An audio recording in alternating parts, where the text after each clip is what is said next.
My daughter sold my house while I was on vacation, destroying the foundation of my life to pay off her husband's reckless debts. When I returned, they laughed at me. "You're homeless now, old man." Their laughter echoed as I stood on the street. But I smiled, knowing that the house they sold held a secret. Before we continue, please subscribe to the channel and let us know where you were listening in the comments. The key snapped in the lock. I stood there for a moment, staring at the broken piece of metal in my hand, my luggage still sitting on the driveway behind me. The Arizona sun beat down on my neck as I tried the lock again with the remaining stub. Nothing. My electronic garage opener had already failed. The little green light just blinked red when I pressed it. Even the doorbell camera, the one Jennifer had insisted I install last year, showed no recognition when I waved at it. "Can I help you?" A man stood in my doorway. He was younger than me, maybe 50, wearing a Cardinals T-shirt I'd never seen before. Behind him, I could see my foyer, but the walls were a different color, sage green instead of the cream I'd lived with for 15 years. "This is my house," I said, the words coming out strangled. I checked the number on the wall, 2847. "Right number, right street." "I'm Robert Mitchell. I live here." The man's expression shifted from suspicious to uncomfortable. "Sir, I think there's been some mistake. We bought this house 3 weeks ago. I'm Samuel Thompson." My knees actually buckled. I had to grab my door frame, to stay upright. 3 weeks ago, I'd been on a small boat in Prince William Sound, watching orcas breach in the distance. 3 weeks ago, I'd finally taken the Alaska fishing trip I'd been promising myself since retirement. That's impossible," I heard myself say. My voice sounded thin, like someone else was speaking. "I own this house. I've owned it since 2010. Samuel Thompson." And how could there be a Samuel Thompson in my house? Pulled out his phone. "Gloria," he called over his shoulder. "Maybe you should call the police." "No, wait." I fumbled for my own phone, my fingers suddenly clumsy. "There's been a mistake. My daughter Jennifer, she was supposed to be watching the place." I hit Jennifer's number. It rang once, twice, 3 times. Samuel stood in the doorway, not threatening, but not moving either. His wife, Gloria, apparently, appeared behind him, already on her phone. I could hear her giving someone our address. "My address." "Dad?" Jennifer's voice was strange, tight. "Are you back?" "There are strangers in our house," I said. The words tumbled out desperate and confused. "Jennifer, what's happening? Why are there people in the house?" Silence, then a sigh. That particular sigh she'd perfected as a teenager. The one that meant I was being difficult. "Dad, stop being dramatic." I sold it. The world tilted. I actually had to sit down on my own front step, or what used to be my front step. Samuel Thompson took a step back, maybe worried I was having a heart attack. I felt like I might be. "You what?" "I sold the house. Michael needed the money for his debts. We had that power of attorney, remember? From when you had your gallbladder surgery." Michael. I could hear him in the background, actually laughing. My son-in-law was laughing while my daughter explained how she'd sold my home. "Jennifer, you can't just sell someone's house. That's not what power of attorney means." "That's not it's done, Dad. Check into a hotel. We need to talk." She hung up. My daughter hung up on me while I sat on a stranger's front step. My front step, with my broken key still clutched in my hand. The police arrived within minutes. 2 officers, both young enough to be my grandchildren. They were professional, even sympathetic. But the documentation Samuel Thompson showed them was clear. A sale completed 3 weeks ago. New deed filed with the county, everything legal and proper, at least on paper. "Sir," the younger officer said, her hand gentle on my elbow, "if you don't leave voluntarily, I'll have to escort you." I stood up slowly, my body moving on autopilot. 40 years of legal training kicked in, and I found myself automatically cataloging everything. F the date on the sale documents, the signature that looked like mine but couldn't be, the notary seal. Jennifer had been thorough. "My luggage," I said, surprised at how steady my voice sounded. Samuel Thompson, and I was already starting to hate that name, helped me load my suitcases into the police car. "Not arrested," the officers assured me repeatedly. "Just a courtesy ride to a hotel." They were kind about it, which somehow made it worse. As we pulled away, I turned to look back at my house through the rear window. New landscaping out front. Desert roses where my lawn used to be. A different mailbox. Small changes that added up to erasure. 15 years of my life gone in 3 weeks. My phone buzzed. A text from Jennifer. Fairmont Scottsdale, I booked you a room. We'll talk tomorrow. The older officer glanced at me in the rearview mirror. You okay back there, sir? I nodded, still staring at that text. My daughter had booked me a hotel room. She'd planned this, while I was in Alaska. Watching the northern lights and feeling grateful for my life, for my family, she'd been stealing everything. Actually, I said, my voice surprising me with its steadiness, I'm going to need a lawyer. The officer nodded, probably thinking I meant for a civil dispute. He didn't understand yet. Neither did Jennifer. All 40 years in corporate law had taught me many things, but the most important was this. Documents tell stories. And forged documents, they tell the most interesting stories of all. The Fairmont Scottsdale princess rose from the desert like a monument to excess, all pink stucco and palm trees. The police officers had been kind enough to drive me here, even helping with my luggage. The younger one had slipped me a business card for a victim's advocate. Victim. That word sat in my stomach like a stone. The hotel lobby was all marble and soft lighting, the kind of place Jennifer would choose to make a point. See, Dad? I can afford to put you up somewhere nice. I'm not a monster. The concierge smiled at me with practiced sympathy as I approached the desk. My suitcase is still smelling of Alaskan sea spray. Checking in? She asked. Name? Robert Mitchell. My daughter made a reservation. Her fingers flew across the keyboard. Oh yes, Mr. Mitchell. Jennifer Carter called earlier. She said you might be tired from your travels. Tired. Is that what Jennifer had told them? I wondered what else she'd said, that I was confused? Senile? The rage that had been building since my key broke in the lock threatened to spill over, but I pushed it down. 40 years of depositions had taught me the value of a neutral expression. How long will you be staying with us? The clerk asked, sliding the key cards across the marble counter. That depends, I said, taking the cards. On how long it takes to reclaim what's mine. The room was on the 3rd floor, overlooking the golf course. I sat on the bed for a full minute, just breathing. Then I opened my laptop. Thank God for cloud storage. Thank God for my paranoid habit of scanning everything. The documents were all there. The Mitchell Family Trust, established 2010. The deed to the house, clearly stating that any sale required signatures from all trustees. Me, Jennifer, and my son David in Seattle, who I'd bet my last dollar had no idea what his sister had done. I found the power of attorney Jennifer had mentioned. Limited power of attorney specifically for medical decisions during my gallbladder surgery 2 years ago. It had expired 6 months after the procedure. She'd known that. Of course she'd known that. My phone rang. David, Dad, Jennifer just called me. She said, "You're having some kind of episode? Your sister sold my house while I was in Alaska." Silence then. She did what? She forged my signature, David, and yours too, I'm betting, since the trust required all 3 of us to approve any sale. Jesus Christ, Dad, I'll fly down. No, not yet. I need to handle this correctly. I pulled up another document. The sale paperwork Samuel Thompson had shown me. Someone had emailed it to the police, who'd forwarded it to me. Professional courtesy. David, did you sign anything about the house recently? Nothing? Dad, you know I wouldn't. I know. I studied the signatures. Mine was close, but the R was wrong. I'd spent a career looking at documents, and forgeries always had tells.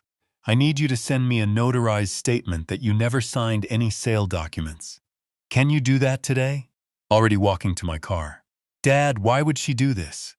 I thought about Michael's laughter in the background of that phone call. You've gambling debts, probably. Your brother-in-law always did think he was smarter than the house. After David hung up, I sat in that expensive hotel room, still in yesterday's travel clothes, and made a decision. I could call the police now, report the forgery, but that would be simple theft, maybe some jail time. No, Jennifer had stolen more than a house. She'd stolen my trust, my security, my faith in family. I wanted her to understand what that felt like. The next morning, I drove my rental car to Jennifer's house in Paradise Valley. Of course, she lived in Paradise Valley in a house twice the size of the one she'd stolen from me. Michael's real estate development business was supposedly booming, but now I wondered how much of their lifestyle was built on credit and lies. Michael answered the door in a bathrobe at 10 in the morning, a cup of coffee in his hand. He didn't look surprised to see me. "Robert," he said, not even pretending to call me Dad anymore. "Jen's in the kitchen." The house smelled like new money, candles that cost more than most people's groceries, fresh flowers in every room. Jennifer sat at a marble island that could have seated 12, her laptop open, her expression already set in that defensive mask I recognized from her teenage years. "Bada, Dad," she started, "before you say anything, 380,000, I said, sitting down across from her. "That's the number, isn't it? That's what Michael owes." Michael's coffee mug froze halfway to his lips. Jennifer's mouth opened, then closed. "How did you? I've been awake since 4 a.m. making calls." Amazing what people will tell a retired corporate lawyer who mentions the words federal investigation and fraud. Your husband's bookie was particularly chatty. Michael set down his mug too hard, coffee sloshing. "You don't know who you're dealing with, old man." "No," I said, keeping my voice level. "You don't. Sit down, Michael." He sat. 40 years of commanding boardrooms had uses beyond corporate law. "Here's what's going to happen," Jennifer said, rallying. "You're 67, Dad. You don't need that big house. Consider this retirement planning. We've set aside money for a nice assisted living place. The same place you had Mother in before she died. That hit home." Jennifer flinched. She'd put my wife in the cheapest facility she could find, visited once a month if that. I'd spent every day there, watching the love of my life fade in a room that smelled like industrial disinfectant and despair. "You're right," I said, standing. "I am retiring." Jennifer's face relaxed slightly. "From being your safety net." I walked to the door, then turned back. They were both still sitting there, Jennifer's mouth open, Michael's face flushed red. "You committed forgery, fraud, elder abuse, and conspiracy. Those are just the state charges. The federal charges will be much more interesting." I pulled out my phone, took a photo of them sitting there in their marble kitchen. "James Harrison sends his regards, by the way. You remember James? Former federal prosecutor. He's fascinated by your case." Outside, I stood on their manicured lawn and really looked at their house. 6 bedrooms for 2 people, 3-car garage with a Tesla, a Range Rover, and a Porsche. A pool that sparkled unused in the backyard. All of it built on sand, waiting for the tide to come in. I texted Harrison, "Gather the team, we're going to war." I'd been a father for 39 years. Tried to protect Jennifer even when she didn't deserve it. But standing there in the morning sun, looking at the house she'd bought with stolen money, I felt something shift inside me. The part of me that made excuses for her, that said she was still my little girl, that part died as cleanly as if it had been surgically removed. Time to be something else. Time to be what Jennifer had forced me to become, a predator. Harrison's office building stood like a glass and steel monument to justice, or at least to billable hours. The elevator ride to the 14th floor took forever, brass doors reflecting a version of me I barely recognized. 3 days of hotel living had sharpened something in my face. The soft grandfather was gone. What stared back looked more like the prosecutor I'd been 40 years ago, before corporate law softened my edges. Margaret Harrison's secretary stood when I entered. We'd worked together during the Pembroke merger and Ida sign. Her smile wavered between sympathy and excitement. She lived for cases like this. "He's waiting in conference room A," she said, "with the team." The hallway stretched ahead, marble floors echoing each step like a countdown. That smell hit me first. Leather chairs and old paper, the perfume of legal warfare. It pulled me back to my first big case, when I'd been young and believed justice was simple. Weedy Harrison had transformed the conference room into a command center. Papers covered the mahogany table in neat rows, color-coded and labeled. 4 laptops hummed. 2 printers waited like soldiers. The whiteboard showed a timeline that made Jennifer's deception look like what it was: criminal. Robert. Harrison stood, all 6'4" of him, silver hair still perfect at 70. Ready to destroy them? The forensics expert arrived at 9:30 sharp. Dr. Patricia Chen carried equipment that looked better suited for a crime lab than a law office. She spread Jennifer's forged documents across the table, then produced a magnifying apparatus that could probably see individual atoms. "Look here, she said, positioning the lens over my supposed signature. "The pressure patterns are completely wrong. Your authentic signature shows consistent right slant with heavy downstrokes. This," she tapped the forgery, "was written by someone naturally left-handed compensating with their right hand." Jennifer was left-handed, had been since childhood, after she broke her right arm falling off her bike. The ink aging is even more damning. Chen continued, pulling out another device. "This document claims to be from February 20th, but the ink chemistry shows it's less than 4 weeks old, maybe 3. Harrison was taking notes on his legal pad, the scratching of his pen the only sound. Then he looked up. "This is textbook fraud, Robert. Prosecutable, winnable, devastating." The timeline on the whiteboard told the story better than any closing argument. February 20th. Jennifer claimed I signed the sale documents. February 20th. Her Instagram showed her at the Bellagio in Vegas, champagne glass raised. February 21st, another post poolside. February 22nd, still Vegas. Meanwhile, I'd been in Phoenix that entire week, medical appointments every day, all documented. "There's more," Harrison said. He pulled out another file. "The notary who authenticated these documents, Linda Walsh. Guess who she works for?" I waited. "Sylvia Chen, the real estate agent who handled the sale, Jennifer's college roommate." The pieces clicked together like chambering around. This wasn't impulse or desperation. This was conspiracy. "I want this airtight," I said, my voice steady despite the rage building in my chest. "No escape routes, no technicalities. When we drop this on them, I want it to be complete annihilation." Harrison smiled, the kind of smile that had terrified Fortune 500 CEOs. "We'll file 3 ways. We'll civil for damages and house return, criminal for fraud, forgery and elder abuse, federal for wire fraud and conspiracy." Dr. Chen packed her equipment carefully. "Mr. Mitchell, in 30 years of forensic document examination, I've never seen such amateur work. Your daughter might have succeeded with a casual observer, but under any real scrutiny, this falls apart completely. How quickly can we freeze their assets?" I asked Harrison. "By end of day. They won't be able to buy coffee tomorrow." We walked to the courthouse through morning heat that was already oppressive. March in Arizona was unpredictable, freezing one day, blazing the next. Today felt like summer had arrived early, adding urgency to everything. The court clerk's eyes widened as she read through the filing.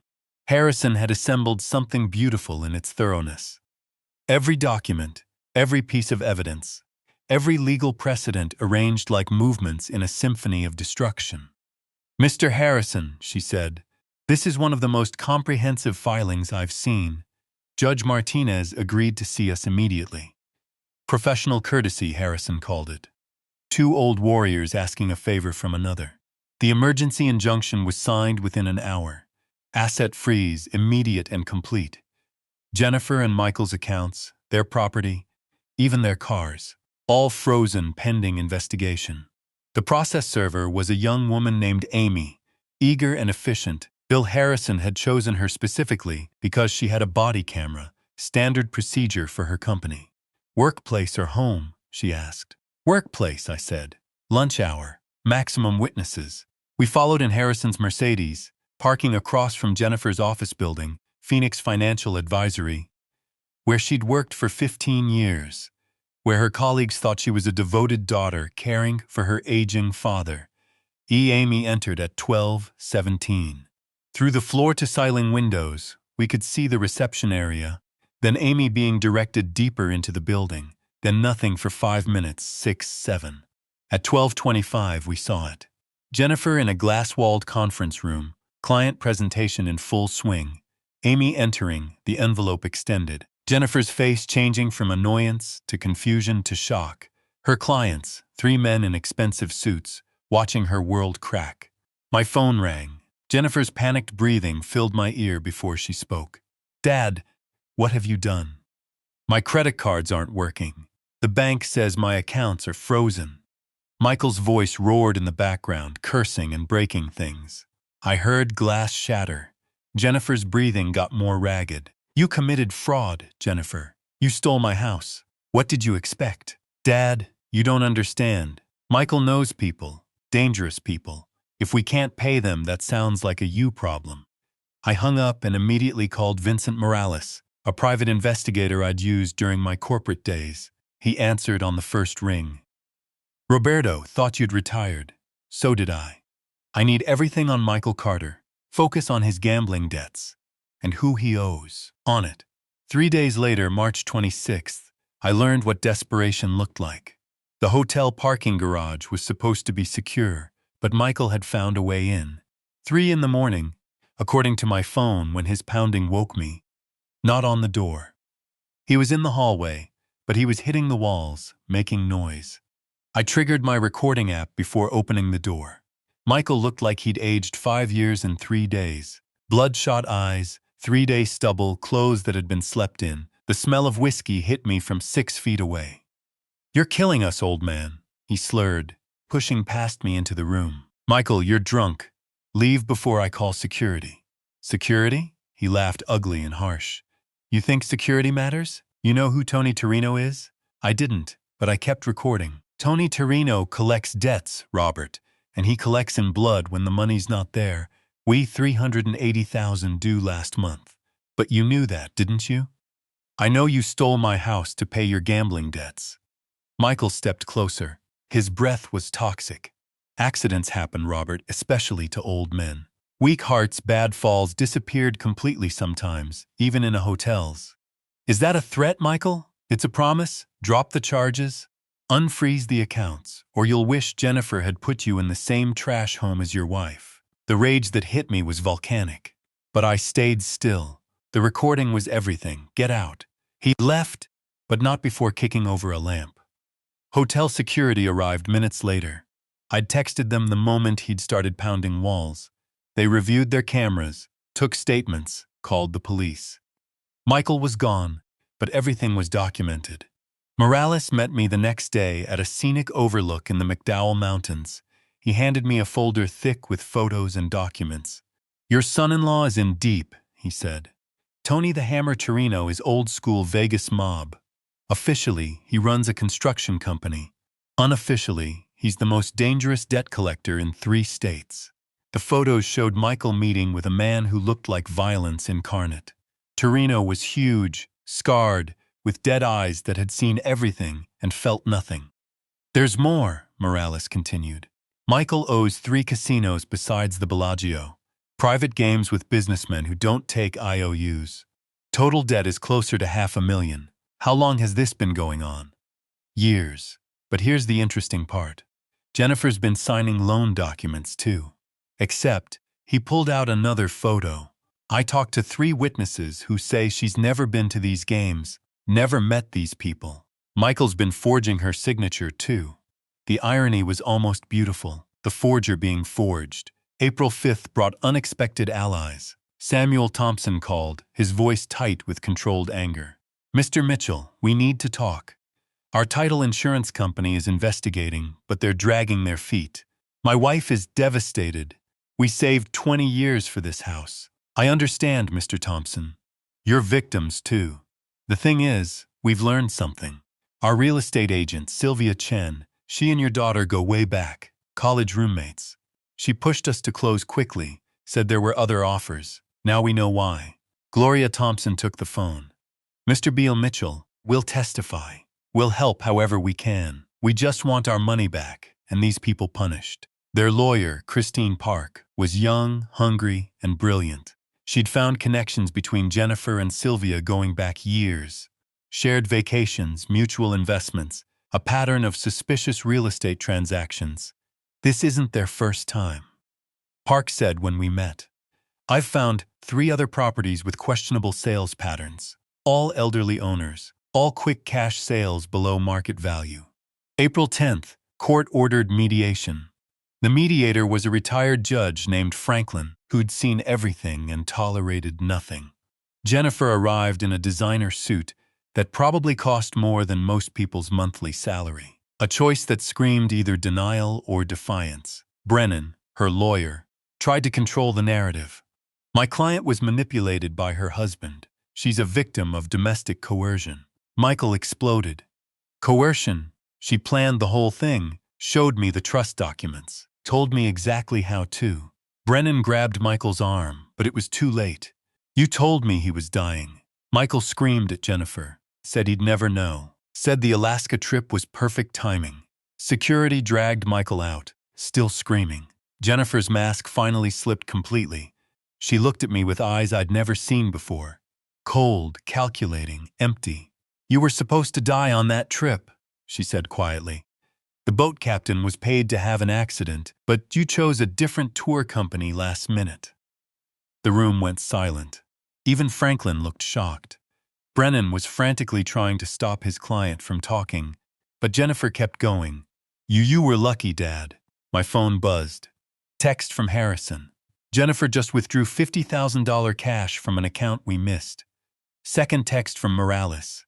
Michael just met with Torino again. Torino didn't look happy. The pieces clicked. They weren't going to fight anymore. They were going to run. My phone rang. Unknown number, Nevada area code. The courthouse metal detector beeped at my knee replacement, same as it had for 15 years.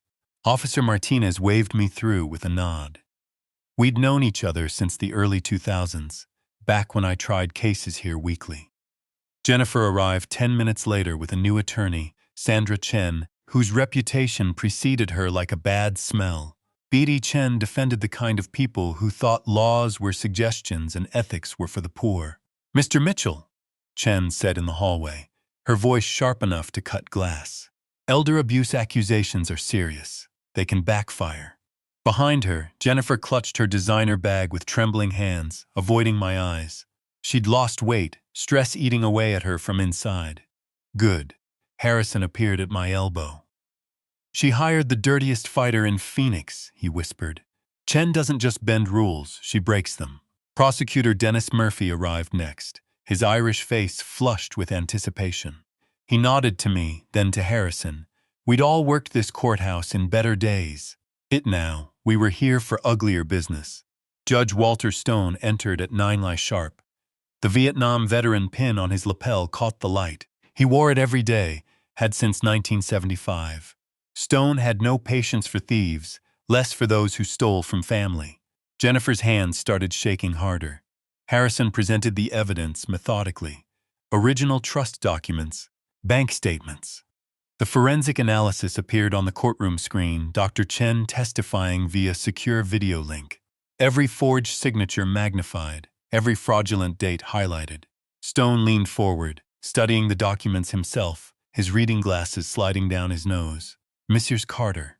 Stone's voice could have frozen the desert. Your passport, please. Chan objected, overruled. Chan objected again. Stone's glare could have melted steel. Your client is a flight risk, counselor. The passport stays with the court. Jennifer's face crumpled. During recess, I headed for the bathroom. She followed, checking the hallway for witnesses before cornering me by the sinks. The fluorescent lights made her look skeletal, makeup running, desperation leaking through her perfect facade. I have $200,000 in cash, she hissed. Untraceable. Take it and tell them you were confused. My phone recorded from my shirt pocket. You stole my retirement and call it love? Her face twisted into something I didn't recognize. You were supposed to love me unconditionally. Unconditional love doesn't mean unconditional theft, Jennifer. Michael has friends, dangerous friends. They know where you stay. So do the police. She grabbed my arm, nails digging in. Why can't you just die like Mom did? Quiet and grateful for what we gave you. There it was, the truth beneath the performance. I pulled free and left her crying in that bathroom, or pretending to cry. I couldn't tell anymore and didn't care. Murphy waited in the courthouse cafe, coffee black, expression eager. I played him the recording on my phone. His smile widened with each word. Witness tampering, attempted bribery, And that bit about your wife? He shook his head. Consciousness of guilt. She just made my case. Let her think I'm considering it, I said. You want her confident? I want her careless. My phone buzzed. Unknown number. A photo appeared, my hotel room door, taken from the hallway. The message started loading. Your daughter says you won't listen to reason. Let me explain the stakes. 4 days had passed since Michael's text. I'd hired Tom Rodriguez, an off-duty Phoenix cop, to shadow me discreetly. Today I was driving to Jennifer's house to collect my tools, a meeting she'd arranged with an email dripping with fake concern. Dad, you left some things in the garage. Come get them before we donate them. The circular driveway hadn't changed. Neither had the perfect lawn that Michael paid someone else to maintain. Jennifer opened the door wearing tennis whites, though she hadn't played tennis since high school. Performance costume. Oh, good, you're here. Her voice carried across the neighborhood. Everyone, my father's here for his things. Mrs. Henderson was watering her roses. Mr. Patel walked his ancient beagle. The Chesterfield twins played in their yard. Jennifer had assembled an audience. Michael emerged shirtless despite the morning chill, beer in hand at 10. His belly had expanded since I'd last seen him. Stress eating, or just giving up the pretense of fitness. The garage smelled like motor oil and broken promises. My tools lay scattered across the concrete floor, some obviously damaged. My father's hammer, the one he'd carried through World War II, had fresh dents in the handle. Jennifer watched me catalog each piece of destruction, her smile sharp as broken glass. Look, everyone, my father the charity case. She projected her voice like a community theater actress. Can't even afford storage. Michael accidentally knocked over my toolbox, sending wrenches clattering. Oops, clumsy me. I photographed everything with my phone. Jennifer's nervous laughter echoed off the garage walls. Maybe the shelter has room for you, Dad. They take seniors, right? Here's $20. Michael slurred, pulling a crumpled bill from his pocket. Buy yourself lunch, old man. Mrs. Henderson had stopped watering. Her expression shifted from confusion to horror as Jennifer picked up my military medals, Bronze Star, Purple Heart, and tossed them onto the lawn like trash. These old things? Who keeps this junk? The photo album landed next, Michael's foot accidentally crushing it. Pictures of Jennifer's first birthday scattered across the driveway. Her mother's smile, frozen in time, lay beneath his heel. This is shameful, Mrs. Henderson said, approaching. Mind your own business, Helen. Jennifer's mask slipped for a second, raw, ugly, showing through. I helped Mrs. Henderson with her groceries, while Jennifer and Michael exchanged worried glances. Every neighbor was recording on their phones. The Chesterfield twins' mother had come outside, mouth open in shock. What's funny about being homeless, Dad? Jennifer's voice cracked slightly. I kept smiling, loading my damaged possessions into the rental car. Each destroyed tool was evidence. Each cruel word was testimony. They'd invited witnesses to their performance, not realizing they were casting jury members. Thank you for witnessing this, Helen, I said quietly. Robert, I'm so sorry about this. What's that supposed to mean? Michael stumbled forward, beer sloshing. I drove away with my father's broken hammer on the passenger seat. My phone rang immediately, Harrison's emergency tone. Robert, you need to know something about the house. Jennifer's text arrived simultaneously. Why were you smiling? I pulled over, seeing both messages. Harrison's voice continued through the speakers. It's not what we thought. The trust actually money leaves footprints, and Michael had been tap dancing in wet cement for years. Vincent Morales' text arrived at 7 a.m. on May 20th, pulling me from the first decent sleep I'd had in weeks. The attached photo showed Michael at a warehouse in South Phoenix, flanked by Tony Torino and a mountain of muscle. Everyone called Big Eddie. Michael's body language screamed pray, shoulders hunched, hands shaking as he signed something. Time to accelerate everything. The hotel business center's ancient computers hummed like dying insects, but they'd serve my purpose. I created a new email account through a VPN that bounced my signal through 3 countries. The message to the IRS Criminal Investigation Division was clinical, precise. 40 years of legal training distilled into perfect anonymity. Jennifer's came in account screenshots, Michael's maze of LLCs, the 650 Zowan house sale proceeds that had taken interesting detours before reaching their supposed destination. The auto response came immediately. Case IRS 2025 AZ 4847 created. Thank you for reporting suspected tax fraud. Morales called while I was still at the computer. They're at Michael's office right now. My contact in building security is streaming this to me. Through his phone, I watched 3 men in $1,000 suits enter Phoenix Financial Plaza. Even through security footage, their purpose was obvious.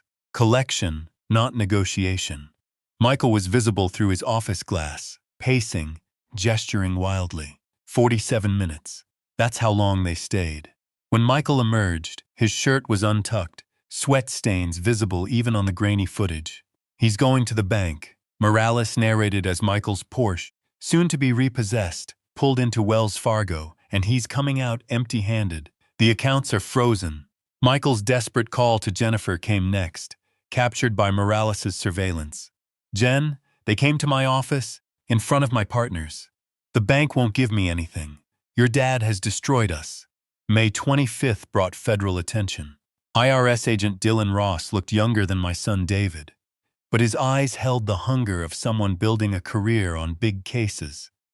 We met in the federal building downtown, the air conditioning aggressive enough to hang meat. Mr. Mitchell, your garage cleaning was quite productive, Ross said, spreading Jennifer's financial documents across his metal desk. This matches patterns we've been tracking: elderly targeting, systematic fraud, interstate commerce violations. I just found these papers and thought someone should see them, I said, maintaining the pretense. Ross smiled. He wasn't buying it, but he didn't care. We've frozen 14 accounts so far. There's a property in Sedona we weren't aware of. Did your daughter mention that? She hadn't. Another secret, another betrayal. May 31st. Jennifer called hysterical. Papers rustled in the background. Drawers slammed. The Cayman account is empty. $300,000 gone. Michael's voice distant but clear. It's not what you think. The sound of a slap. Phone clattering. Her voice rising. You stole from me while I stole for you? Jen. The collectors. They knew about the account somehow. Liar. You've been stealing from me the whole time. The line went dead. I sat in my hotel room listening to the silence, feeling nothing but cold satisfaction. The criminals were eating each other. My phone rang again. Unknown number. Heavy breathing filled my ear. Then Michael's voice slurred and desperate. Your daughter doesn't know everything about the trust, about her mother. Meet me sounds of struggle. Something breaking. Jennifer's voice sharp as winter. Don't you dare contact my father. This is your mess, not his. The sound of Michael hitting something hard, a wall, floor, then nothing. 5 days passed before I saw either of them again. June 10th. The courthouse looked different with media vans surrounding it like carrion birds. Someone had leaked the story, probably Ross, building his reputation. Daughter steals dying father's home. Ran across the local news ticker. I wasn't dying, but accuracy had never been journalism's strength. Jennifer arrived in a borrowed suit that didn't fit right. Her designer wardrobe presumably sold or seized. No Michael. A bench warrant would be issued for his absence. She looked smaller, older, like grief had been eating her from inside. When our eyes met, hers held a question she didn't have the courage to voice. Harrison had saved the revelation for maximum impact. Your Honor, he said, standing slowly, theatrically. The defense has operated under a fundamental misunderstanding. May I present the original Mitchell Family Trust documents, established 1995. The projector displayed papers I'd kept hidden for 20 years. Jennifer leaned forward, squinting at the screen. The Mitchell Family Trust isn't just the house, Harrison continued. It encompasses 14 properties, various investment accounts, bonds, and commercial real estate holdings. Current valuation, approximately $3.2 million. Jennifer's face transformed. Disbelief, rage, then something like death. Her lawyer whispered frantically in her ear, but she wasn't listening, Judge Stone's voice could have frozen the desert. Miss Better Carter, you attempted to steal a single asset from a trust worth millions. I didn't. He never. Jennifer's voice cracked. I finally stood, surprising everyone, including Harrison. Your Honor, may I address my daughter? Stone nodded. The trust was your inheritance protection, Jennifer. Your mother and I established it when you were 16, after watching her parents lose everything to a con artist. Every safeguard, every complexity. It was all to ensure you and David would be secure.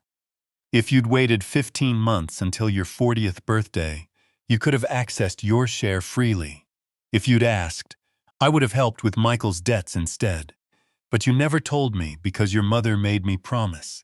She knew you'd married Michael for the wrong reasons, saw nature before anyone else. She said if you knew about the money, he'd find a way to take it. She was right. Prosecutor Murphy stood. The state charges Jennifer Carter with elder abuse, forgery, fraud, conspiracy to commit fraud, and attempted murder for hire. That last charge was new. Ross had been busy. Your Honor, Jennifer's lawyer pleaded, my client needs time to arrange. Denied. Given the attempted flight with $50,000 in cash, and the expired passport found in her possession, Miss Carter is remanded immediately. The bailiff approached with handcuffs. In that moment, Jennifer looked exactly like the 5-year-old who'd stolen cookies and blamed the dog. We caught, cornered, unable to comprehend consequences. But I'm your daughter, she said as the metal clicked around her wrists. That's why this hurts, I replied. They led her past the cameras, past the microphones, past the life she'd built on lies. Her designer heels, the last pair she owned, clicked against marble like a countdown to the end. In the parking garage, exhaustion hit like a physical weight. 3 months of war had ended, not with victory, but with necessary justice. My phone buzzed twice. Harrison. Michael found, in custody. He's talking, trading information for reduced charges. The second message was from an unknown number. A photo loaded slowly. My old house, afternoon sun painting it gold. The Thompsons stood on the porch waving, smiling like people who'd won the lottery. The caption began, Mr. Mitchell, we'd like to discuss insurance companies don't forgive. They systematically destroy those who cost them money. Harrison's conference room felt different on June 15th. Nasty, instead of war planning, we were discussing resolution. 3 representatives from Fidelity Title Insurance sat across from the Thompsons and their lawyer, Christine Park. Margaret Chen, the lead adjuster, had the efficiency of someone who'd processed tragedy into spreadsheets for 20 years. This is the clearest fraud case we've handled, Chen said, sliding documents across the mahogany table. Full compensation plus damages, $725,000. Samuel Thompson's hand trembled as he reached for the papers. Gloria wiped her eyes with a tissue that had seen better moments. They weren't crying over money. They were crying over vindication, over the months of uncertainty ending. We just wanted our retirement home, Gloria whispered.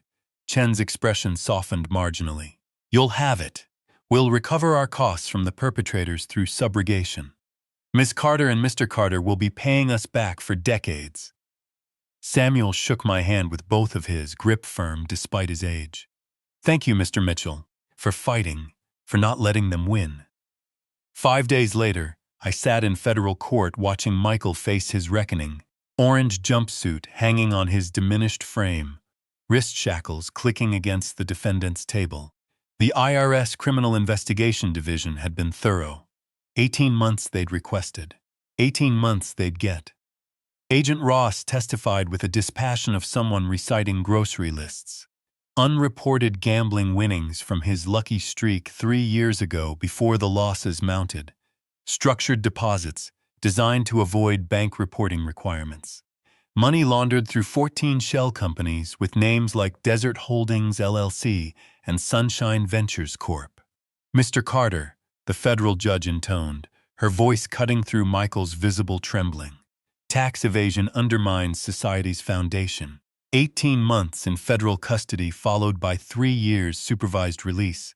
Michael's hollow eyes found mine across the courtroom. No anger there anymore. Just the recognition of a man who'd gambled everything and lost. The U.S. Marshals led him away, his expensive lawyer already packing up, retainer exhausted. July 1st brought Jennifer's turn in state court. She'd lost weight. Her borrowed business suit hanging loose, drugstore makeup unable to hide the shadows under her eyes. The prosecutor offered a deal: 2 years probation, full restitution, 500 hours community service, mandatory therapy. I accept responsibility, Jennifer said, her voice cracking like dried leather. I betrayed the person who loved me most. Judge Stone reviewed her lack of prior convictions, the letters from her employer, former employer now, describing years of good work before this madness. The gavel fell with finality. Restitution totals $1.2 million. The prosecutor announced, payable over 20 years.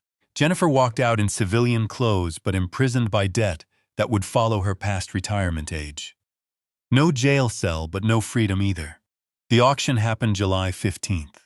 I didn't attend, but Harrison sent photos.